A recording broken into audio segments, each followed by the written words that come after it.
Good morning to all of you once again in this business study class. Day before yesterday, we were making the discussion on chapter number 10, that is financial markets.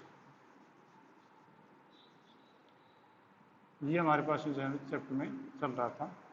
हम आज इनके आगे discussion करेंगे।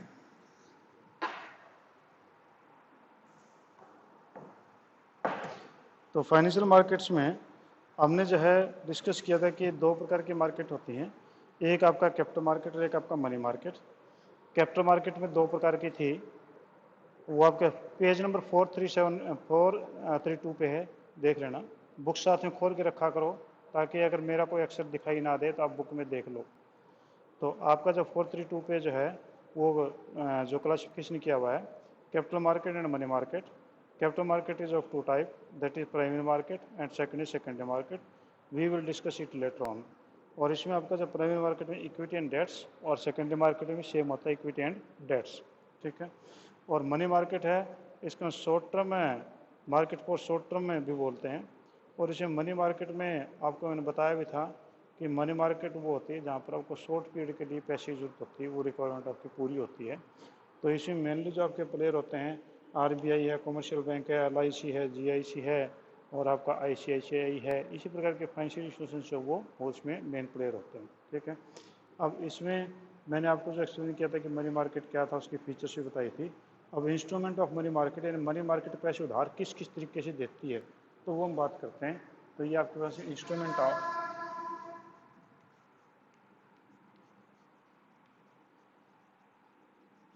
instruments of money market।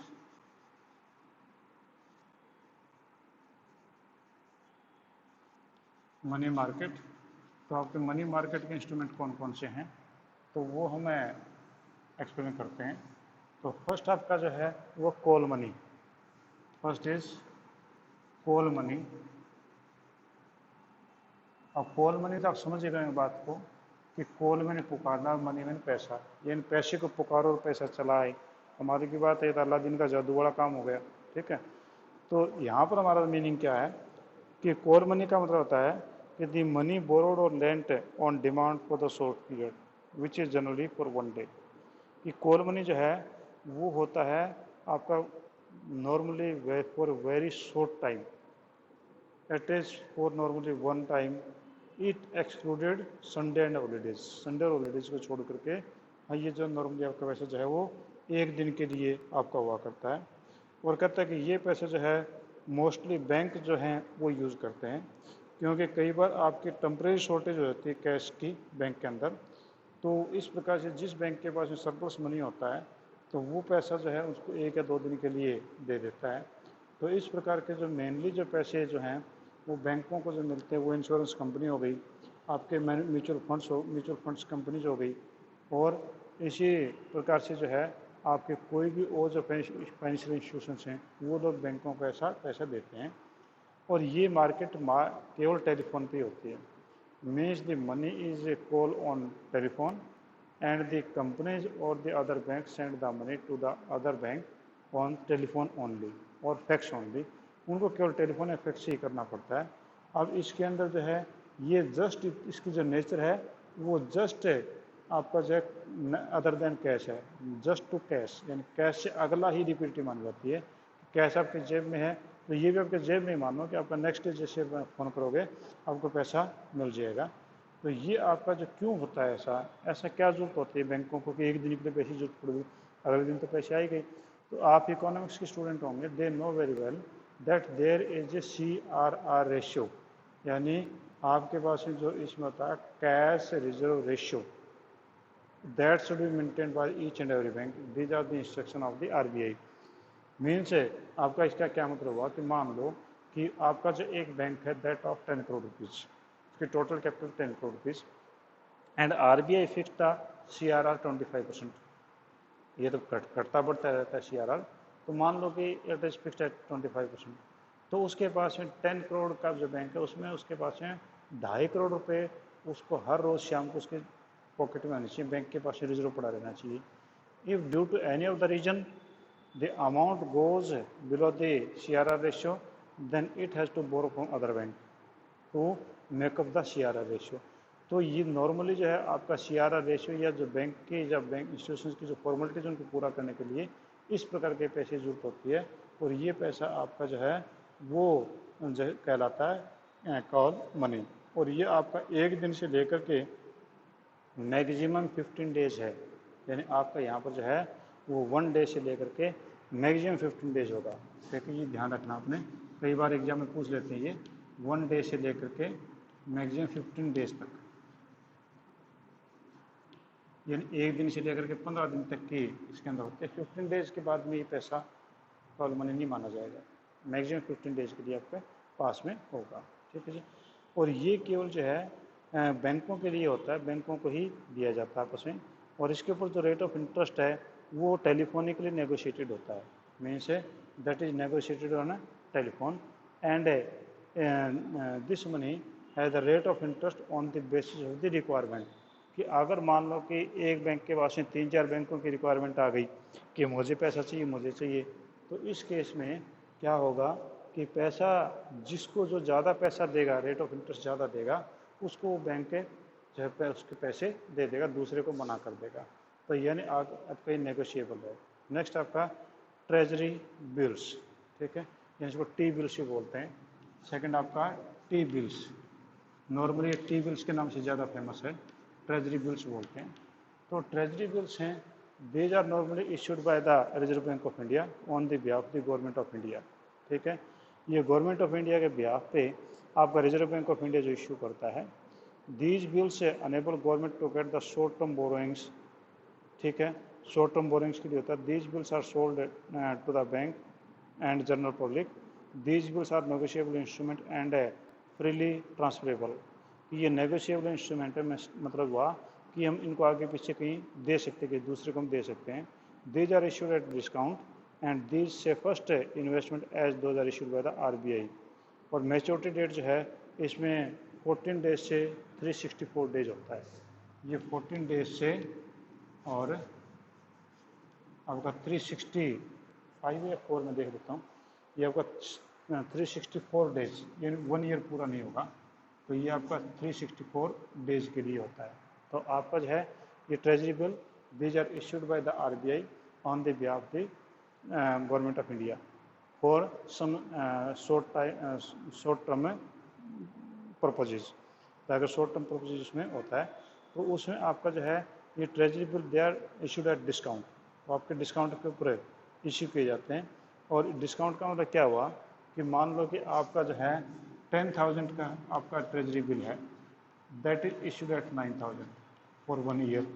It means आप जो 10,000 treasury bill है वो आपको 9,000 में मिल जाएगा, and when you get the repayment you will get 10,000। It means the 1,000 rupees is interest और डिस्काउंट। आप उसको कुछ भी इंटरेस्ट या डिस्काउंट कह सकते हैं, इसको हम जीरो डिस्काउंट बोलते हैं। ठीक है, तो ये आपका जो है जितना डिफरेंस रहेगा that will be treated as your income और एज योर इंटरेस्ट, वो आपका माना जाता है। तो नॉर्मली ये जो है आपका बैंक और जनरल पब्लिक इनको खरीद सकती है। ठीक है, next is commercial bill. Commercial bill आप जो है आपको पहले से पता भी इसके बारे में। कॉमर्शियल बिल,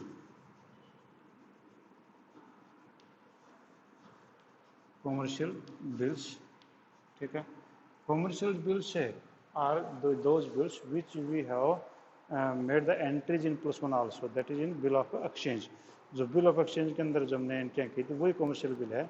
तो इसमें जो आपका ट्रेड बिल और accommodation bill are bills drawn upon one businessman from the another. एक बिजनेसमैन दूसरे बिजनेसमैन पे लिखता है और वो पैसा जो है बैंक से विड्रॉ करवा करके एकोमोडेशन कर लेता है। एकोमोडेशन ऑफ बिल आपने +1 में पढ़ा होगा, तो ठीक है।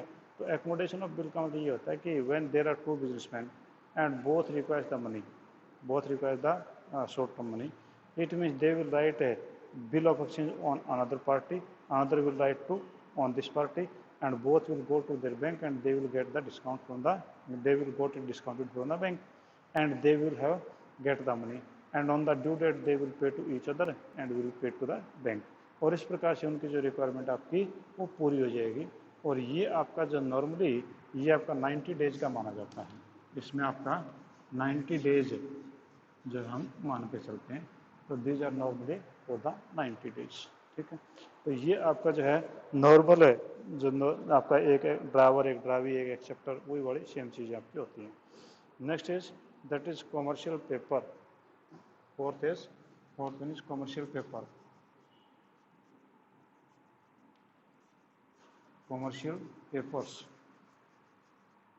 कॉमर्शियल पेपर जो है ये क्या है? These papers are first time used in 1990।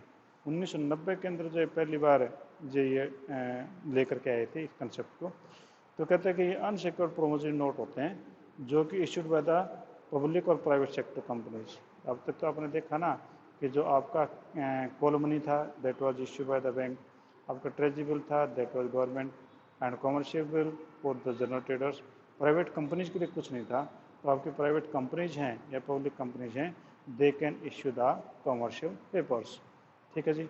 और कहता है कि with the fixed maturity period varies from 15 days to 1 year. ये आपका जो है आपका 15 दिन से लेकर ये 15 days to 1 year, 15 days to 1 year के लिए इसका ड्यूरेशन होता है। ये कंपनी जो फिक्स रेट ऑफ इंटरेस्ट है फिक्स टाइम के लिए जो प्राइवेट कंपनीज या पब्लिक कंपनी जो इश्यू कर सकती हैं, और ये अनसिक्योर्ड होती हैं। अनसिक्योर्ड का मतलब if the commercial paper has somebody has purchase, if the companies got into liquidation, in that case this money can be as a bad debts because there is no security against such type of the commercial papers, and the reason is that the rate of interest is high and therefore the person who can take the risk they can buy such type of the commercial papers. Okay? Funds raised through the commercial paper are used to meet the flotation cost. This is known as bridge financing.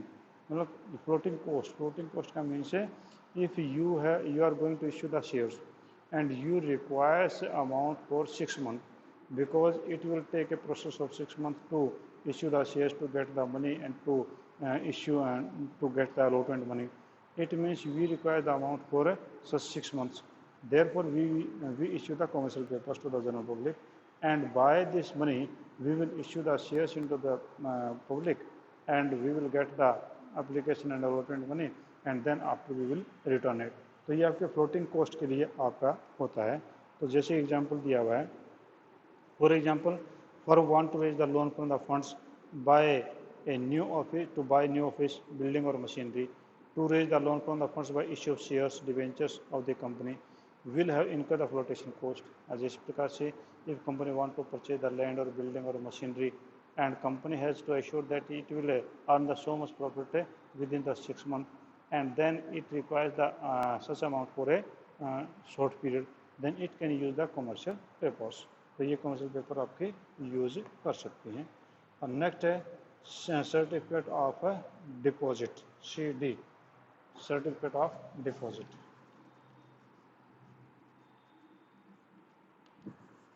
Certificate of deposit, deposits यानी हम इसको बोलेंगे CD, certificate of deposit हम इसको बोलते हैं। तो कहता है कि it is the time of deposit which can be sold in the secondary market, only A bank can issue CD. Its bearer certificate or document of the title. It is also a negotiable instrument and it can be transferred to easily. यानी ये जो है आपका deposit है जो कि secondary market में बेचा जा सकता है। सेकेंडरी मार्केट में डिस्कस करें पता चलेगा आपको, वो सेकेंडरी मार्केट में बेचा जा सकता है। और CD जो है वो बैंकों के द्वारा इशू किए जाते हैं।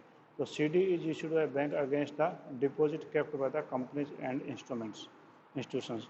तो CD जो है वो बैंक इशू करते हैं आपका कमर्शियल सर्टिफिकेट ऑफ डिपॉजिट, और वो जो कंपनीज कोई एसेट रखती हैं हमारे बैंक के पास प्लेज, उसके अगेंस्ट में वो इशू किए जाते हैं और कोई भी आदमी इनको खरीद सकता है।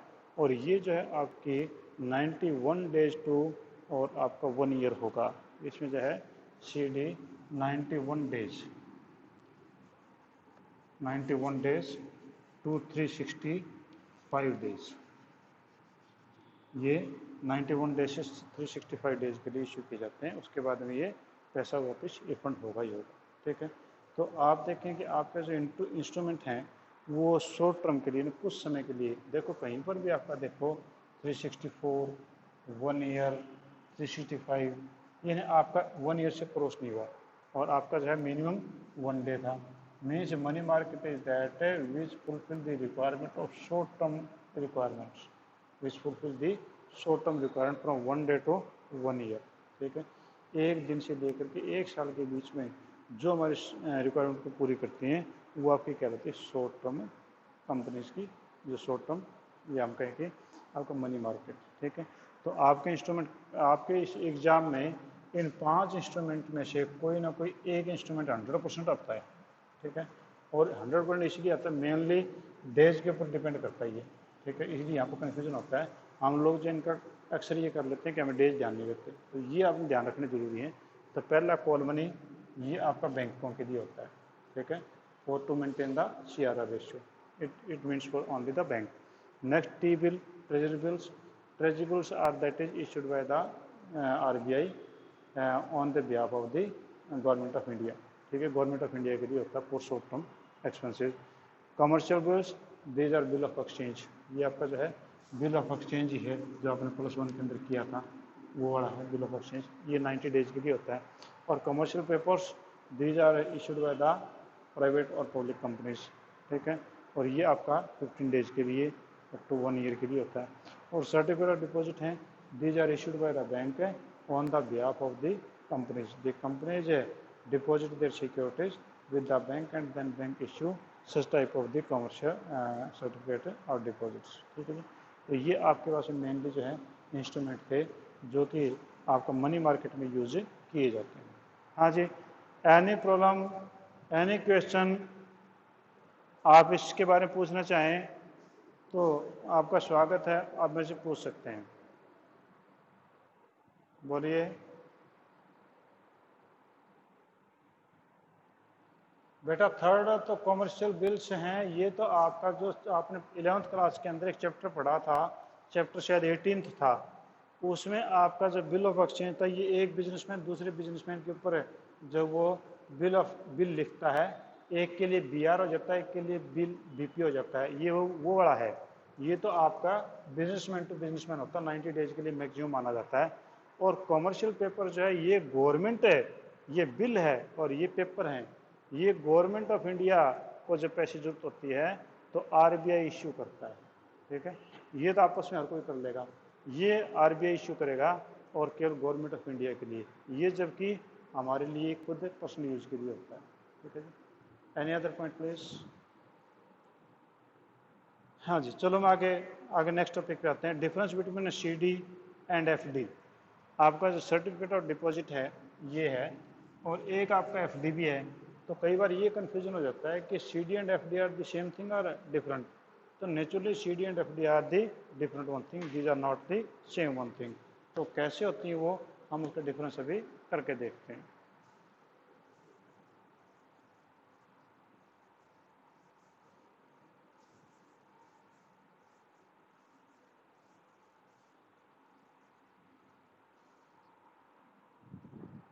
हाँ जी, हम ले लेते हैं इसमें CD और FD।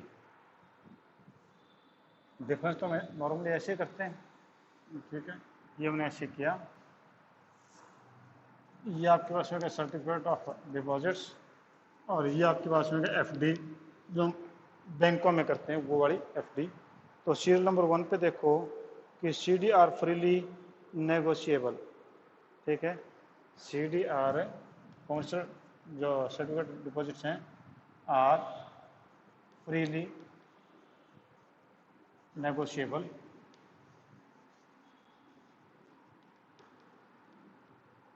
नेगोशिएबल का मतलब होता है कि हम इनको आगे पीछे ट्रांसफ़र कर सकते हैं, यानी इनसे हम कोई समझौता कर सकते हैं। पर ये FDs हैं नॉट नेगोशिएबल।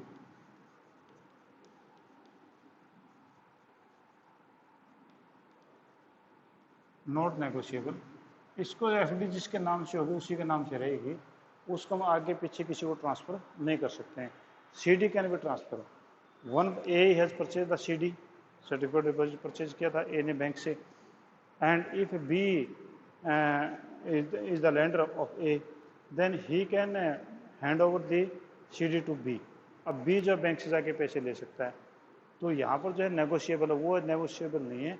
एफडी जिसके नाम उसी के नाम रहेगी, उसको चेंज करवाया जा सकता है बैंक में जाके, पर किसी को ट्रांसफ़र नहीं किया जा सकता।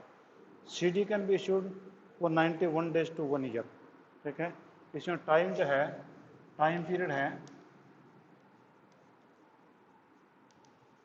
टाइम पीरियड है 91 days to 365 days। आपका 91 ईयर टू 365 days है का होता है इसमें। जबकि एफडी जो है, वो एफडी का जो मिनिमम टाइम है, एफडी टाइम पीरियड है, एफडी पीरियड जो होगा, period minimum 14 days to unlimited. आप अनलिमिटेड टाइम के लिए आपका हो सकता है, हो सकता है कि 10 साल, 20 साल, 30 साल तक भी बैंक जो है एफडियाँ लेते हैं। तो यहाँ पर कोई मैक्सिमम टाइम की लिमिट नहीं है। CDs are issued at discount on the actual amount of deposit held. तो CDs are issued at certificate of deposit issued at discount. Discount मैंने आपको थोड़ी देर पहले बताया था कि मीन से the 10,000 CD can be issued at 9,000, 1,000 will be the earning. तो यहाँ पर जो आपका एट डिस्काउंट होता है, और ये FD never issued, FD never issued on discount. इस पर डिस्काउंट का कोई मीनिंग ही नहीं है। ये तो रेट ऑफ इंटरेस्ट उस पर लिखा मिल जाएगा, उतना आपको फालतू पैसा मिल जाएगा, और इसमें डिस्काउंट का कोई मीनिंग नहीं होता है। तो यहाँ पर जो आपके ये मेन डिफरेंसेस थे, डिफरेंस जो आपका CD में और FD में। तो आपका दोबारा फिर देख लो कि CD जो है आर फ्रीली नेगोशिएबल। CD आपकी जो है वो फ्रीली नेगोशिएबल है, यानी आप उनको आगे पीछे ट्रांसफ़र कहीं पर भी कर सकते हैं। तो ये आपकी फ्रीली नेगोशिएबल है। जबकि FDयाँ जो हैं वो आपकी फ्रीली नेगोशिएबल नहीं है, ठीक है। तो उनको तो आप अपने पास ही रखेंगे, किसी को दे नहीं दे सकते हैं। नेक्स्ट टाइम पीरियड आपका जो 91 days टू 365 days है आपका टाइम पीरियड। इसमें जो है वो CD में 365 तक आपका हो सकता है, और उसमें जबकि आपका जो FD में टाइम पीरियड जब वो 14 days टू अनलिमिटेड टाइम है, कोई इसमें टाइम फिक्स नहीं है FD में। और CD issued at discount, CD जो डिस्काउंट को इशू किए जाते हैं, जबकि FDs are never issued at discount, वो कभी भी डिस्काउंट को इशू नहीं किए जा सकते हैं, ठीक है जी। नेक्स्ट आपके पास है कि आपके जो है जो ये जितने भी इंस्ट्रूमेंट हैं, उनका अगर माइंड में रखना हो तो कि कौन कौन से जो लोग जो हैं इशू कर सकते हैं किन किन चीज़ों को, यानी गवर्नमेंट, सेमी गवर्नमेंट, बैंक और प्राइवेट कंपनीज, वो कौन कौन लोग जो है इशू कर सकते हैं। तो उसकी एक टेबल आगे दी, मैं टेबल आपको लिख देता हूँ। तो government and semi government, government and semi government,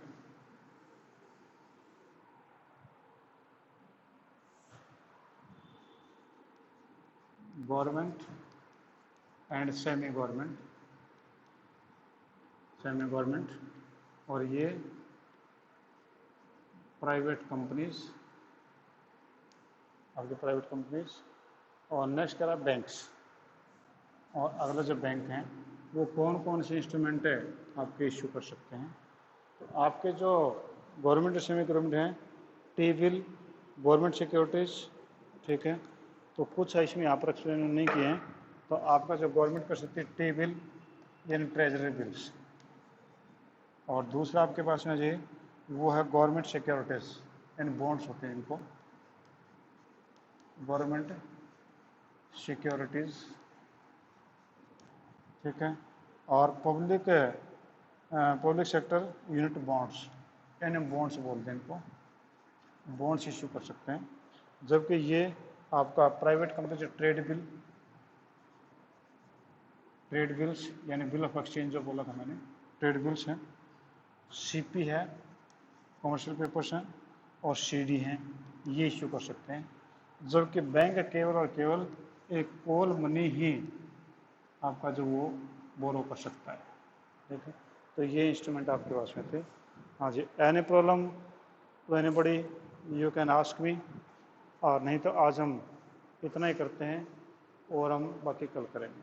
ठीक है जी, किसी को कोई क्वेश्चन पूछना है तो आप पूछ सकते हैं।